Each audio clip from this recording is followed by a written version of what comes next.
Good morning. Good Monday morning to you. Man, it was a long week of travel last week.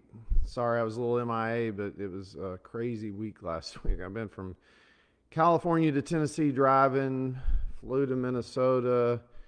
Yesterday had a crazy travel day from Minnesota to Denver, back to Nashville late last night. So, got something interesting for you this morning.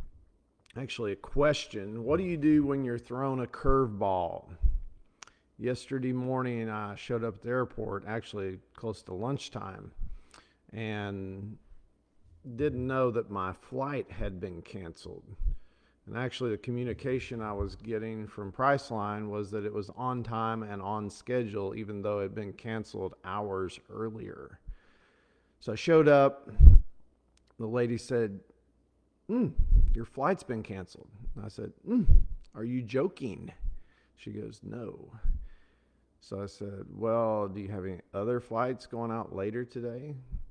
She looked and she goes, yeah, the next thing we got's going out in April. I'm like, yeah, that's not going to work. In fact, I looked at her like, are you joking or are you serious? I'm like, not in the best situation here. I'm not taking it real well. So, but anyways, I paused for a second and I just smiled and said, it's going to be an interesting day.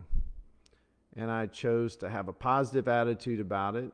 I started working the puzzle. I made some phone calls to some people I know that travel a lot to see what their thoughts and ideas were. And anyways, about 20 minutes later, I'm faced with, one-way flights, and these are not like direct flights. These are, like go to Denver, go to Chicago, all getting in about midnight. And I'm like, and they're like $500. And I'm like, holy crap, this is not looking good. But I said, I'm going to, still look at my options. I believe there's got to be a different option out there. So I'm sitting there and I'm looking at, in the terminal I'm in, there's only like 3 airlines. There was Sun Country, Frontier, and Southwest. And I'm looking at the counters. There's nobody at Frontier. There was some people at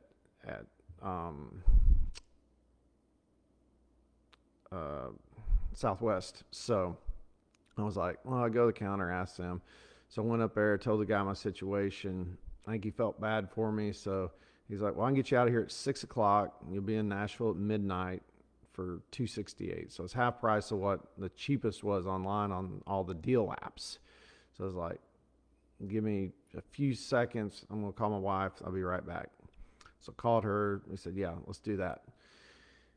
Go back up the counter. That guy's not there. There's a different guy there. He gets on there and goes, no, that flight's, I don't know why he told you that was available, but it's not. So then I'm back into the same situation I was again. And then I sat there for a few minutes, still had a positive attitude. I'm like, man, I'm missing something here. There's got to be something here. And then I seen the other guy pop back out to the counter. And so I went up there and asked him, I said, is that flight still available? And he goes, yeah, let me get you booked. I was like, cool. I didn't even tell him the other guy said it wasn't available. At that point, I was just like, book the flight, get it. I want the ticket.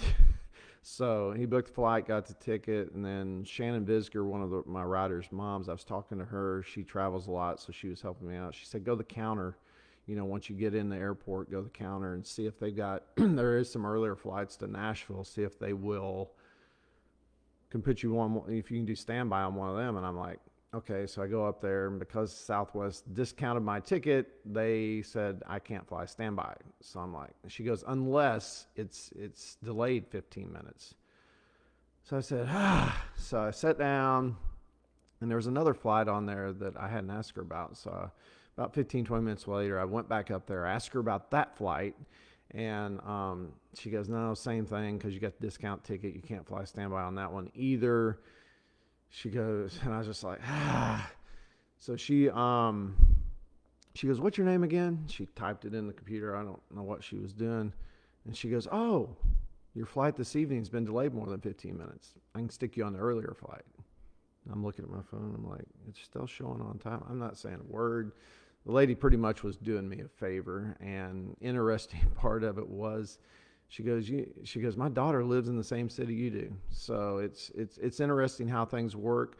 But the main thing is, I think if we realize how the attitude we have when we're throwing a curveball, if we'll just, no matter how many times we get knocked down during that process, if we just go, there's got to be another option here, and just keep your eyes open and keep working that puzzle.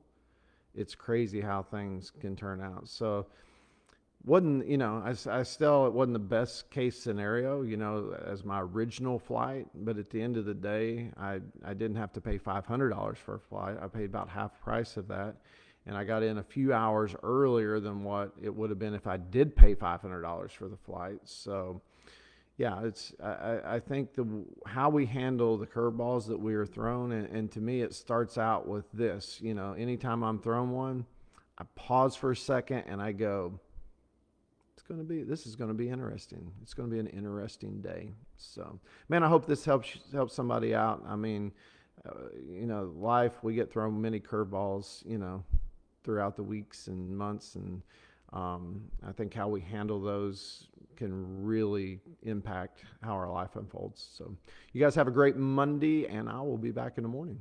See you guys.